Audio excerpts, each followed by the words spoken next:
Hello बच्चों, आज जो हम पढ़ने वाले हैं क्लास 12th का बहुत ज़्यादा आईएमपी टॉपिक है कोलिगेटिव प्रॉपर्टीज़। अब बच्चों कोलिगेटिव प्रॉपर्टीज़ की यदि डेफिनेशन आप देखेंगे तो सिंपल सा है, some properties of a solution. जो सॉल्यूशन होता है उसकी कुछ ऐसी प्रॉपर्टीज भी होती है जो क्या होती है, that depend on the number of molecules of the solute. वो नंबर ऑफ जो सोल्यूट होता है उस पर डिपेंड करती है ना, rather than on the nature of particles, ना कि पार्टिकल्स के नेचर पर। Such properties are called colligative properties. मतलब सिंपल से ध्यान रखना है कि जो सॉल्यूशन होता है उस सॉल्यूशन की कुछ ऐसी प्रॉपर्टी है जो केवल और केवल किस पर डिपेंड करेगी, नंबर ऑफ सोल्यूट पर। नंबर ऑफ सोल्यूट पर डिपेंड करेगी, नेचर पर नहीं करेगी। जैसे चाहे सॉल्यूशन में आप NaCl मिक्स कर दो, AgCl मिक्स कर दो, या किसी भी टाइप का आप सोल्यूट मिक्स कर दो, लेकिन वो उस सोल्यूट की क्वांटिटी पर, उसके नेचर पर डिपेंड नहीं करेगी कि उसका शेप किस टाइप का है, उसका नेचर कैसा है, बट ओनली डिपेंड किस पर करेगी, नंबर ऑफ सोल्यूट पर। उसी को हम कोलिगेटिव प्रॉपर्टी कहेंगे।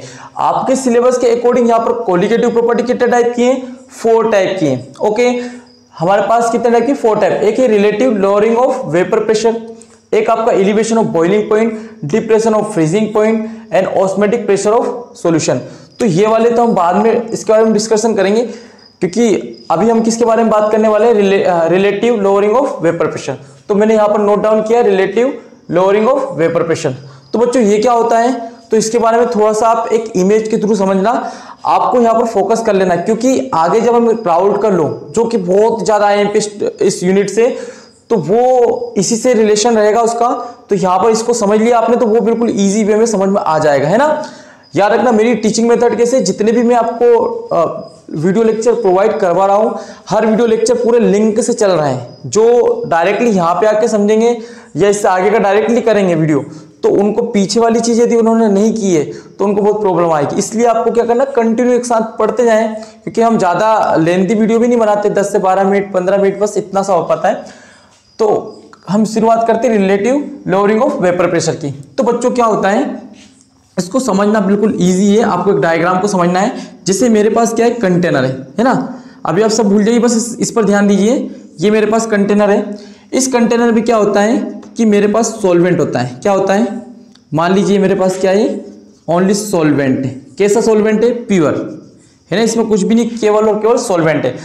अब मेरे पास यदि प्योर सॉल्वेंट है तो यहाँ पर क्या होगा, एक जो टेम्परेचर होता है फिक्स टेम्परेचर, तो फिक्स टेम्परेचर पे क्या होगा, यहाँ से वेपर्स बनने लगेगी।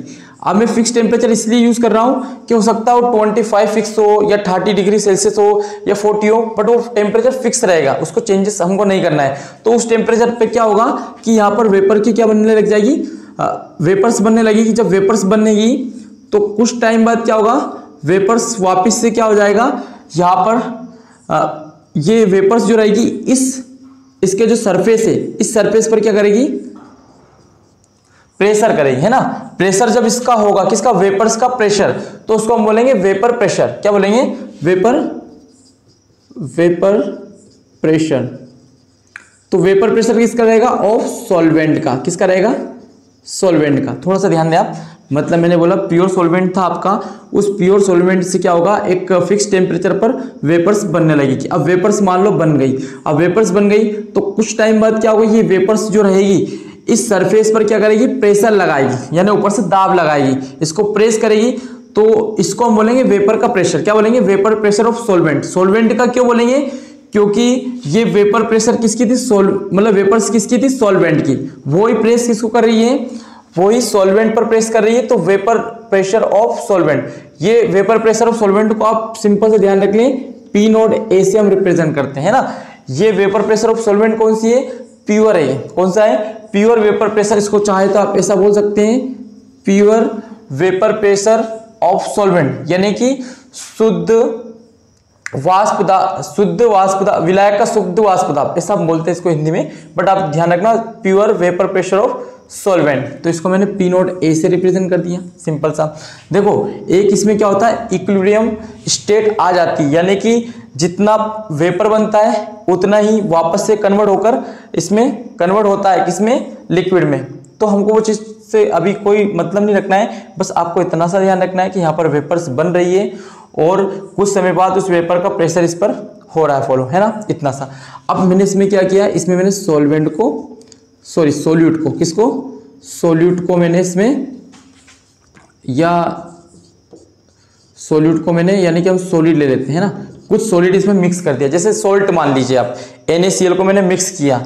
ओके, अब NaCl क्या होता है, ये होता है नॉन, है ना, नॉन वोलेटाइल, नॉन वोलेटाइल होता है। नॉन वोलेटाइल का मतलब क्या होता है, जिसकी वाष्प नहीं बनती है, यानी जिसकी वेपर्स नहीं बनती, उसको हम बोलते हैं नॉन वोलेटाइल सोल्यूट बोलते हैं। नॉन वोलेटाइल सोल्यूट जब इसमें मैंने मिक्स किया, वैसे क्या होगा, तो थोड़ा सा फोकस करें, मैं इस कंटेनर को भले थोड़ा सा स्मॉल बना लूं, बट आपको फोकस करना है कि यही कंटेनर। ओके, अब इस कंटेनर में क्या था, हमारे पास सॉल्वेंट था, क्या था पहले, सॉल्वेंट। मैंने सॉल्वेंट में क्या मिक्स कर दिया, क्या मिक्स किया मैंने यहाँ पर सोल्यूट मिक्स किया। सोल्यूट भी कौन सा, नॉन वोलेटाइल। नॉन वोलेटाइल मतलब जिसकी वेपर्स नहीं बनती। अब सोचो इसकी वेपर्स नहीं बनेगी, बट पहले इसके सरफेस पे क्या था, प्योर सॉल्वेंट था, यानी कि सभी जगह से वेपर्स बन पा रही थी।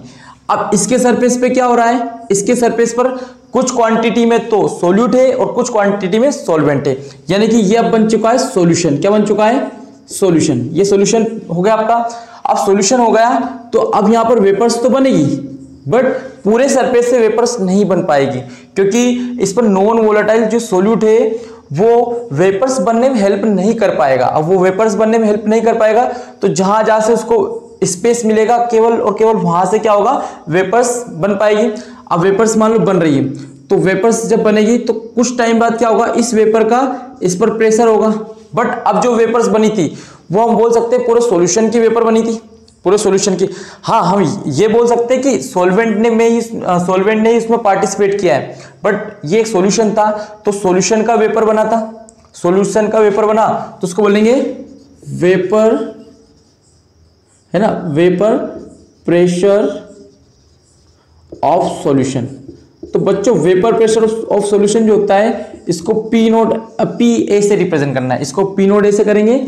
ये pure vapour pressure of solvent था और ये वेपर प्रेशर ऑफ सॉल्यूशन है।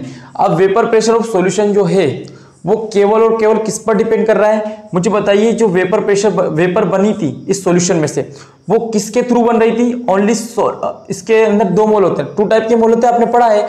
एक होता है जैसे मोल फ्रैक्शन पढ़ा ना आपने, मोल फ्रैक्शन, तो मोल फ्रैक्शन ऑफ सोल्यूट होता है, एक मोल फ्रैक्शन ऑफ सॉल्वेंट होता है। तो मुझे बताइए इसमें मोल फ्रैक्शन ऑफ सोल्यूट ने इसको मतलब इसको सपोर्ट किया है या मोल फ्रैक्शन ऑफ सॉल्वेंट ने किया है। तो मोल फ्रैक्शन ऑफ सोल्यूट, जो सोल्यूट के पार्टिकल्स है वो तो नॉन वोलेटाइल है, तो वो तो इसको हेल्प कर ही नहीं पाएंगे सॉल्यूशन को वेपर मतलब वेपर में वेपर्स बनने में। वो केवल कौन कर पाएंगे, सॉल्वेंट के कर पाएंगे। तो यदि मैं बोलूं, एक लाइन आपको याद रखना है कि वेपर, याद रखना, वेपर प्रेशर